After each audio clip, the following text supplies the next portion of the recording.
Olá pessoal, tudo bem? Aqui é o professor Juliano. Vamos para mais uma videoaula que vai ficar disponível para vocês aí no nosso canal. Eu espero que vocês gostem. Hoje, pessoal, nós vamos falar um pouquinho aí a respeito de uma introdução a respeito ao magnetismo, que vai ser um conteúdo aí que nós vamos utilizar durante as nossas aulas, tá bom? Então, falar um breve histórico aí, né, a respeito do magnetismo, que antes, né, aí no início aí da civilização, né, o pessoal tratava, né, a eletricidade e o magnetismo de formas independentes, né? Então, assim, não se tinha o conhecimento, né, que tanto o magnetismo, né, quanto a eletricidade, eles tinham algumas interações aí. E as primeiras descobertas, né, referente a fenômenos elétricos, foram feitas lá na Grécia antiga. Tá? Então, assim, toda a parte de eletricidade, a parte de magnetismo, né, no entendimento deles, na época, não era visto como uma ciência. O que os gregos, né, eles verificaram lá no início aí, né, que quando eles movimentavam, né, o âmbar, o que seria o âmbar? Seria a resina, a resina de uma árvore que ela forma como se fosse um bastão, tá? E quando ele movimentava esse âmbar em algum produto, aí, em alguma coisa, né, ele percebia que ele conseguia puxar, né, pequenas coisas, como folhinhas, né, lã, esse tipo de coisa, né? Então eles começaram a verificar que tem alguns efeitos aí, né, em específico de alguns materiais, tá? Aí as primeiras informações, né, referente ao magnetismo foram encontrados aí lá na Ásia, tá? E também na Grécia, né, onde tem um local chamado Magnetisa, que por isso que veio, né, o termo magnetismo. Então, né, com base nessas observações que eles começaram a fazer, né, eles verificaram, né, que algumas coisas poderiam estar relacionadas, né, aos efeitos elétricos, né, e os efeitos magnéticos, né? Aí depois eles concluíram, né, que os fenômenos magnéticos são causados por cargas elétricas em movimento. Tá? Então nós vamos estudar aí também, né, além da parte do magnetismo, né, as cargas elétricas, para que a gente consiga ter um entendimento legal aí a respeito desse conteúdo, né? E daí a junção destes dois termos aí, né, é o eletromagnetismo, né, que é o que nós vamos tratar aí durante as nossas videoaulas, tá bom? Aí algumas propriedades importantes aí, né, propriedades magnéticas, né? Vamos falar a respeito disso primeiro, tá? O que foi verificado, né, aí no século XIII, né, por esse monge aqui, que quando a gente se aproxima, né, partes metálicas próximas de um ímã, ocorre a força de atração. Então, todo material ferroso, né, aqui no caso tem um exemplo aqui que eu tenho clipes aqui, e o ímã, eles são fortemente atraídos, né, entre si, tá? Então, o que acontece aqui, né? Aqui o ímã, né, ele interage aqui nas moléculas aqui do ímã. Então, ele acaba tendo essas forças de atração ou de repulsão, que é isso que nós vamos ver aqui um pouquinho para baixo, tá? Então, uma coisa importante aí, né? Vamos falar um pouquinho a respeito dos ímãs, né? Os ímãs nós temos o que nós chamamos de polos, tá? Então, ele tem um lado contrário do outro, tá? Então, o que vai acontecer aqui nos ímãs, né? Aqui eu tenho um exemplo, aqui eu tenho dois ímãs, então aqui eu tenho o lado 1, por exemplo, e aqui o lado 2.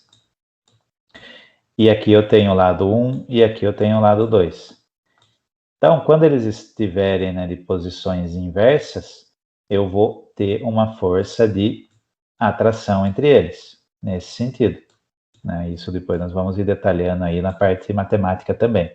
E quando nós temos os ímãs aí com os lados iguais, o que acontece com eles? Eles vão ter esse sentido aqui de força. Então, vai ter esse movimento, né? Um movimento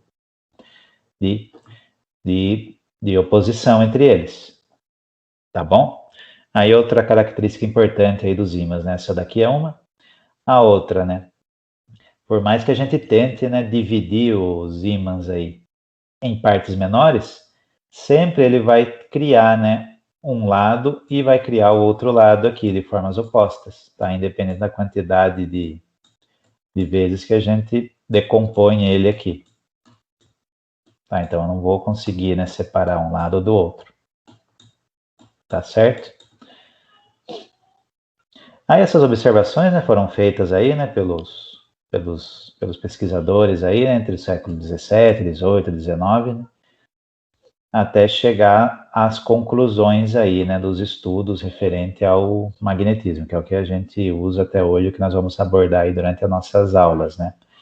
Aí eles verificaram também a interação entre estes ímãs aqui, né, e os polos magnéticos aí do nosso planeta. Tá, então aqui nós temos, né, o polo norte e o polo sul, então nós temos aqui também, né, uma interação aí, né, então nós temos aí algumas linhas de campo magnético aí ao redor aí do nosso planeta. E esses polos aqui, né, que nós temos no planeta, eles interagem com os ímãs. Tá, então é por isso, né, que a gente utiliza, né, a bússola para nos orientarmos. Então, o que, que vai acontecer? O nosso ímã, se ele ficar pendurado dessa forma aqui, ele vai sempre se orientar aos polos geográficos do nosso planeta. Só o único cuidado que a gente tem que lembrar, né, que o polo geográfico ele é diferente do polo magnético, né? Então, nós vamos ter o movimento oposto entre eles, né? Isso a gente vai explicar durante as nossas aulas aí, né? Por enquanto, o que eu quero que vocês entendam é que ele vai ter a orientação, né, da bússola, no nosso caso, vamos pegar o exemplo lá, que ela tem um ponteiro lá, que é um ímã, e ela vai se orientar com os nossos polos geográficos aí do nosso planeta. Tá bom? Aí aqui outro ponto importante também, né, é que a gente consegue, né, observar ó, essa interação dessas linhas de campo magnético que acabam tendo, né, aqui nos nossos ímãs.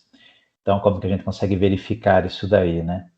A gente consegue jogar aqui limalha de ferro próximo do ímã, nós vamos perceber que a limalha ela vai se acomodar parte no ímã e parte fora. Então, onde que ela está aqui nesses pontos são as linhas de campo magnético, né, que estão interagindo entre a limalha e o campo magnético gerado pelo ímã.